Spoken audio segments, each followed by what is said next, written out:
Hello everyone. Today I'm going to show you how to change your engine oil in a Jeep JK 2007 to 17, except this is the 3.6 liter pentastar engine, and today we're talking about the ones that have the pentastar engine. Here's what you need. You just need 6 quarts of oil. I use this, change it every 6,000 miles, no problem. Some gloves, a little pick to get the gasket off, although that's not required. I just have it.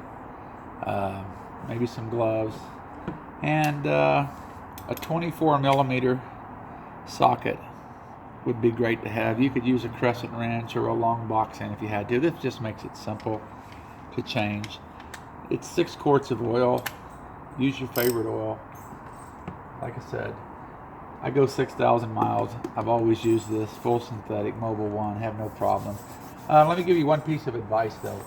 If you have a 3.6 liter pentastar engine, and we're talking this will work with any Chrysler, Dodge, Jeep, or Ram 3.6 liter pentastar, the same procedures will work. So even if you don't have a Jeep, you need to have a 14 model or newer 3.6 liter pentastar for this filter to work. This is the Mopar one. It comes with the filter and the gasket, which is down in there somewhere. Okay. There is a difference in filters. This is the one for 14 model and newer. Pay no attention to this number. This number right here. This is the number if you have a 14 or newer 3.6 liter pentastar engine in any Mopar branded vehicle. The AB is important. If you are 13 or older, same number except it'll say AA. So if you're 14 or newer in a 3.6 liter pentastar, make sure you have an AB. Or you can do a Wix filter if you're just going up to your automotive store or a Fram, whatever. The Wix number is WL10010 for 14 and newer. I know that one by heart. I've used it. But I try to use Mopar whenever possible. So just make sure that you don't get sold any filter, because they look the same but they're not the same. 14 and newer, this one. So we'll get started here in a second. It's really simple to do. Saves you money, saves you time, and most importantly, you get the satisfaction of knowing you did it yourself, you did it right, how you did it, when you did it, and that everything's good. Because there's a lot of places out there that are, let's just say, doing shortcuts. I've seen it happen. I've had it happen to me years ago. So change your own oil. We'll show you how. It's simple, it's easy, and it's satisfying. And you can take your old oil back to wherever you bought your oil from, or you can take it to your local dump. They have a recycling center. They don't charge you for it. So we'll get the thing started here in just a second. All right. Now, depending on whether you have Dodge, Ram, Jeep, whatever, you just have to lift this cowling, this plastic cowling off. It just pops off. I'll show you in a second. However, some of the Mopar brands, I know the Dodge Journey, and there's another one or two, it's going to have like a lid here, or a screw in, like the top of a mason jar, a little screw in piece here in the plastic. You just unscrew it, and your down there. You don't have to take this off. So if you don't have a big screw piece of plastic in here that you can just unscrew, then just pull the cowling off, which is simple like this. That's really all there is to it. Move this out of the way, and you will see right here, this is an all 3.6 pentastar engines. It's the cap. The oil filter's below that. That's why I say you don't necessarily have to have a 24 millimeter. You can get in there with a box wrench or a crescent or something. But it's easier to have this, especially if you have to unscrew a cap within the cowling, because then you just got a little hole to go down in. But it's always, remember, righty-tighty, lefty-loosey. So we're just going to loosen this up, break the seal on it, loosen it 2 or 3 turns, get the oil running down to the bottom. always take your oil fill cap off. And I like to pull the dipstick out some, because you don't want to ever forget. Run off, get busy doing something, forget that you didn't put the oil back in it.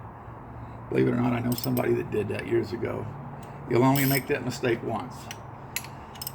So that's pretty much what you do there. You got the oil draining down. You're going to get under the bottom now, and we're going to take off the bolt and let it drain out. Okay, I forgot to mention up front, you also need a 13mm socket or wrench for the engine drain bolt, the oil drain bolt, which is right here. It's really the only bolt sticking down. It's got a little depression here. You can't miss it if you've never changed it. You can see where the back of the rear tires are. It's pretty much across and even with them. It's sticking down here. You'll see it. It's just like this. It's 13mm. It's got this depression. Looks like it's got a nut on it here. You know, it's easy to see. And this could be tight or loose. It needs to be put on snug, but you never know. Righty-tighty, lefty-loosey. You never know how the last person did it.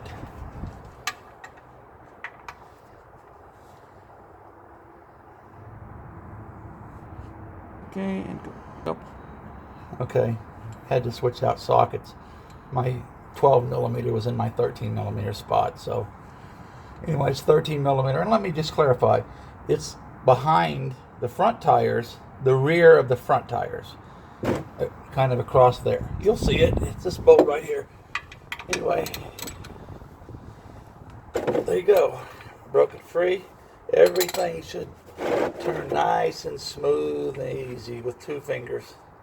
If it don't, you got a problem. Especially putting it back on. There should be no resistance here. And there you go. Now you're going to keep your plug and you're going to wipe it off with a rag real good, and then wipe this off when you're done before you put this back on. Let it drain for about 5 minutes. Alright, now I'm going to come back up here and just continue twisting this until it gets loose. Just a word of caution. Like I said, this is really for new people that's never changed their battery or their oil. Speaking of battery, that's what I'm going to. You don't want to set this up here on your battery, because if you cross and you hit metal to metal between the negative and the positive, you'll get a nice spark and maybe short or mess something up. So just keep metal away from your battery. Anyway, so now we're just going to take this and roll it on out. Slow and easy.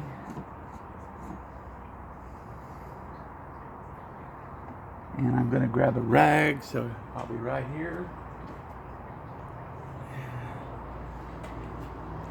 Doesn't help to have a car that's 250 degrees. I just drove it. It does help to have the engine oil warm though. And we're just going to pull this straight up. And as you can see, since we cracked it loose a while ago, there's virtually no oil going anywhere. I don't know if you can see it, but on the bottom here is what we're going to take off. That's the old seal. Here's the old used filter. You saw the new one. And we're just going to switch that out. Now, it's really easy to do, and I'll show you. There we go.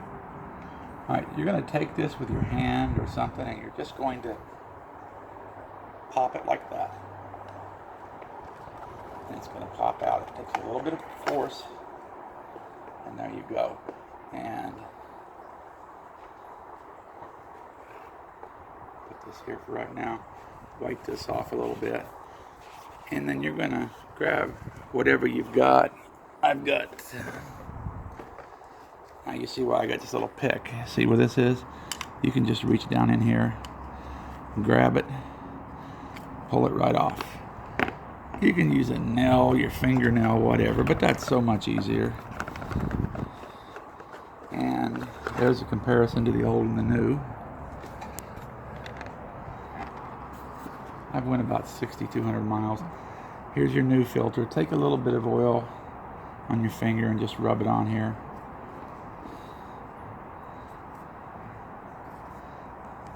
Not much. And then you just put this down here on the bottom, hold it, stretch it across, and bingo. Push it down. There you go. You can see where it's on.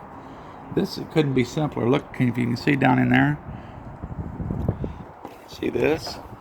You just take this and push it firmly in. Then you give it a little tug and it ain't coming off. Well, it did come off.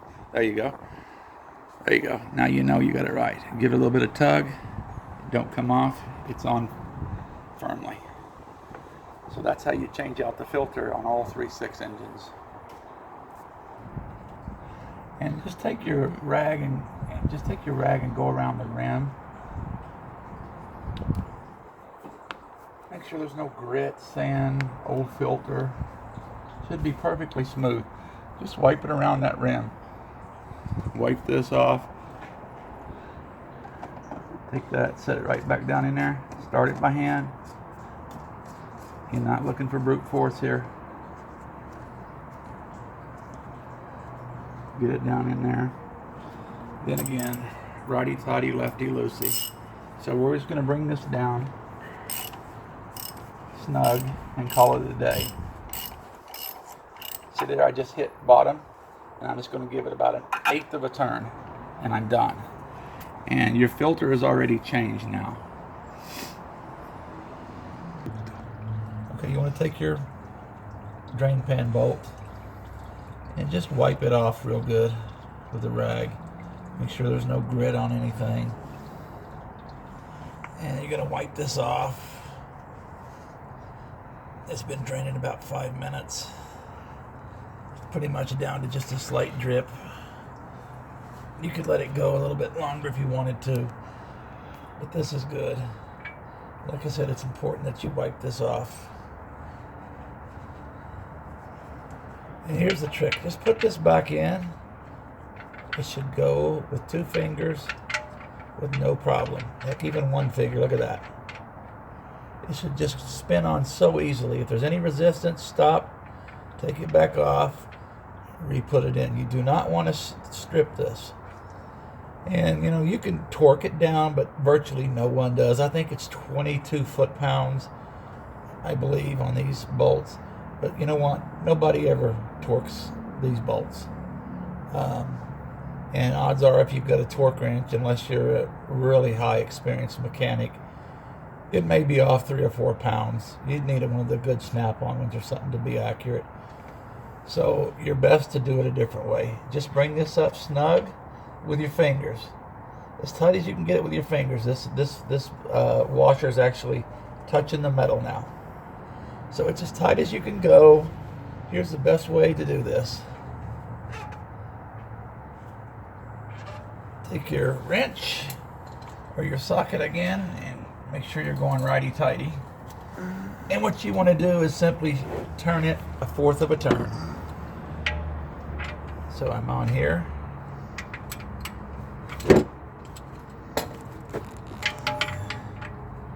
Fourth of a turn. That's it. Actually, that was just a little bit under 1/4 of a turn. So somewhere between 1/8 and 1/4 of a turn. Or if you had a clock and this was pointing down, the handle was pointing to 6 o'clock, you want to move it up to about 8 o'clock right here. So just under 1/4 of a turn. A good snug with one hand without an extender on it, and you'll feel it. It's good and tight. That's all you got to do. And you've got your drain plug back in, so now we can go back to the top and finish this up. Okay, so you want to get you a funnel, put it down in your oil fill spot. And this is 5 quarts, and like I said, it's going to take 6 quarts, but we will get going here. It'll tell you in your owner's manual. Actually, a lot of auto stores will tell you too. Just make sure they're right. I know it. In the Pentastar engines, most all of them take 6 quarts. But there are some of those Tiger Shark engines, like a 1.6 or a 1.4 versus a 1.6 or a 2.0, where there's a quart difference in oil. This is 5 quarts, and I pulled 1 quart out of another master bottle, as you saw earlier. Go. I added that other quart in already. that was in the clear jar. I just put it back in here with a filter because it's easier to pour off camera. So that's the end of 6 quarts. And then you can just take your dill,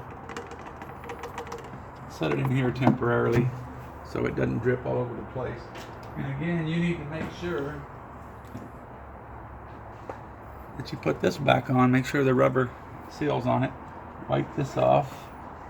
Always wipe this stuff off. Make sure there's no grit or nothing on it. Put this back on. Give it a good snug down. Last but not least, I'm going to put this down for now. Okay, before you go start the car and stuff, you know you've got your 6 quarts in, you know you've got your oil cap filler lid on, you know you got your filter on good and snug, dipsticks in, you put in 6 quarts, and you tightened up your drain bolt down below. So now what you do, and I'm going to show you real quick how to reset the engine oil light.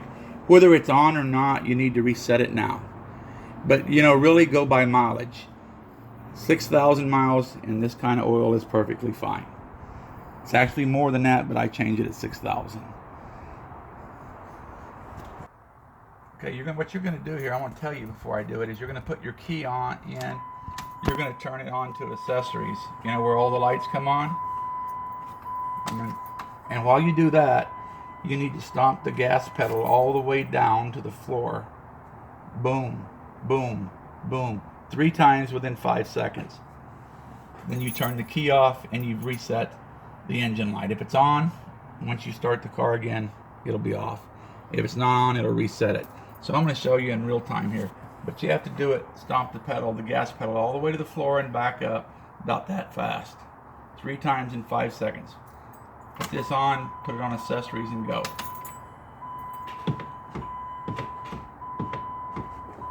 Shut it off. You've just reset it.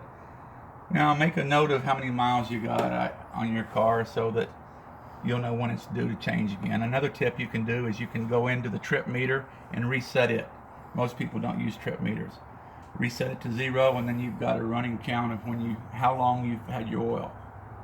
You know, you can check it every so often, and it'll tell you how many miles you went in the trip meter.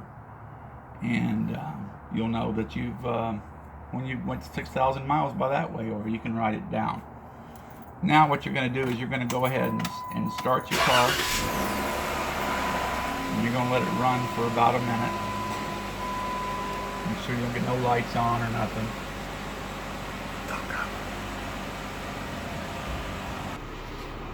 Okay, so now it's been about a minute and a half, 2 minutes. You just simply shut this off, and then you come out, and you're going to want to check your dipstick. Make sure your oil level is correct, which is simple. You just take this out, wipe it off real good. Please use a cleaner rag than I'm using. Get that off. And then you just run it back down in there. Wait a second or two. Pull it out. Check your dipstick, and as you can see, I'm up to the full line. Okay, now that that's done, there's no leaks anywhere. You're pretty much done with your oil change. The only thing you got left to do is put that plastic cowling back on, which is simple. If you don't need to take off the cowling because you have that screw top, all you have to do is screw it back in. We know this is on tight. We know this is on tight. This is in. We've checked the oil. Got the dipstick firmly seated back in there. Plug underneath is on. 6 quarts is in. We've reset the dill. We're going to write down our mileage. We're going to set this back on and pop it back on. And that's how you change your oil in a 3.6 liter pentastar engine. Jeep, Chrysler, Dodge, or Ram. We're using a 16 Jeep Wrangler today. Only difference is an oil filter change before 14. So thanks for watching. Subscribe, like, and share if you would. Everybody have a great day, and we'll see you soon.